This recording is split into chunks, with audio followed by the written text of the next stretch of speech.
रावण की मृत्यु का कारण हम माता सीता को मानते हैं। उनकी ही वजह से उनकी मृत्यु होती है, परंतु ये पूर्ण तरीके से सत्य नहीं है। उनकी जो बहन शूर्पणखा होती है, उनके पति की मृत्यु रावण के हाथ हो जाती है। तभी से उसके मन में प्रतिशोध की भावना रहती है अपने भाई से, अपने पति की मौत का बदला लेने की, और उसे यह सुअवसर प्राप्त भी होता है। एक दिन वो वन विहार कर रही थी।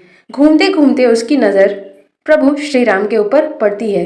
वो उन्हें देखकर बहुत मनमोहित हो जाती है और अपनी कामुकता के कारण वो उनके पास जाती है। वो एक बहुत ही सुंदर सी स्त्री का रूप धारण कर उनके पास जाती है और उन्हें देखकर मन ही मन मोहित होती है और उन्हें अपने से विवाह करने का प्रस्ताव देती है। परंतु श्री राम कहते हैं, हे देवी, मैं पहले से ही शादीशुदा हूँ और एक पत्नी व्रत का पालन कर रहा हूँ। कृपया मुझे क्षमा करें, मैं आपसे विवाह नहीं कर सकता। यह सुनकर वो काफ़ी क्रोधित होती है और कहती है कि जिस स्त्री के कारण तुम मुझे ठुकरा रहे हो, मैं उसे ही मार देती हूँ, फिर तो तुम मुझसे विवाह करोगे ना। यह सब सुनने के बाद वहाँ पर लक्ष्मण जी आ जाते हैं। तो लक्ष्मण जी को देखकर वो वापस से सोचती है कि ये ना सही, ये ही सही, उन्हें अपने से विवाह करने का प्रस्ताव देती है। परंतु वो कहते हैं कि जिसे मेरे भैया ने ठुकरा दिया हो, मैं उसे कैसे अपना सकता हूँ, और मैं तो अपने भैया का सेवक हूँ और तुम यहाँ पर दासी बनकर नहीं रह पाओगी। ये सब सुनने के बाद वो बहुत क्रोधित हो जाती है और माता सीता पर आक्रमण कर देती है। तभी लक्ष्मण जी क्रोध में आकर अपनी तलवार निकालकर उसकी नाक काट देते हैं। ये सब होने के बाद वो अपने भाई खरदूषण के पास जाती है और उसे सब कुछ बताती है और अपने अपमान का प्रतिशोध लेने के लिए राम पर आक्रमण करने को कहती है। परंतु आक्रमण के दौरान वो मृत्यु को प्राप्त होते हैं।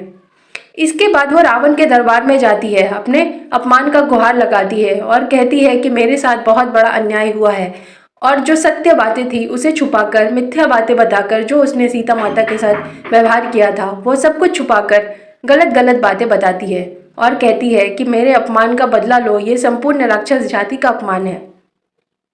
परंतु ये सब सुनने के बाद जो विभीषण जी होते हैं वो सारी परिस्थितियों को भाप जाते हैं और वो रावण को चेतावनी देते हैं और उन्हें सबको समझाते हैं कि वो ऐसा ना करे। पर शूर्पणखा परिस्थितियों को अपने विपरीत जाते हुए देखकर और एक दाव चलती है और कहती है कि राम की जो पत्नी है वो जगत सुंदरी है और ऐसी स्त्री तो रावण की पत्नी होनी चाहिए और लंका में रहनी चाहिए। ये सब सुनने के बाद रावण भी सोचता है कि इतनी अगर सौंदर्यवती है तो उसकी जगह तो लंका में ही होनी चाहिए, और वो भी अपनी लोभ वासना वक्त प्रभु श्री राम पर आक्रमण कर देता है। तो ये सब बातों से शूर्पणखा को यह तो निश्चय हो जाता है कि अगर रावण की हार होती है तो भी उसका प्रतिशोध पूरा होता है और अगर उसकी जीत होती है तो भी उसका प्रतिशोध पूरा होता है, तो वो राम या लक्ष्मण से विवाह कर लेगी। तो ये सब बातों से आप मान सकते हैं कि रावण की मृत्यु का बीज तो शूर्पणखा ने पहले ही बो दिया था। आशा करती हूँ कि आज की वीडियो आप लोगों को पसंद आई होगी तो कमेंट में जय श्री राम लिखना बिल्कुल मत भूलिएगा। और अगर आप लोग कुछ और टॉपिक पे वीडियो देखना चाहते हैं तो कमेंट सेक्शन पे ज़रूर बताइएगा। और जो लोग भी चैनल पे नए हैं वो सब्सक्राइब करना बिल्कुल ना भूलें। सब्सक्राइब करके बेल आइकन का वो जो घंटा रहता है उसे प्रेस ज़रूर कर दें। तो मिलती हूँ अपने नेक्स्ट वीडियो में किसी और नई चीज़ के साथ। तब तक के लिए जय श्री राम।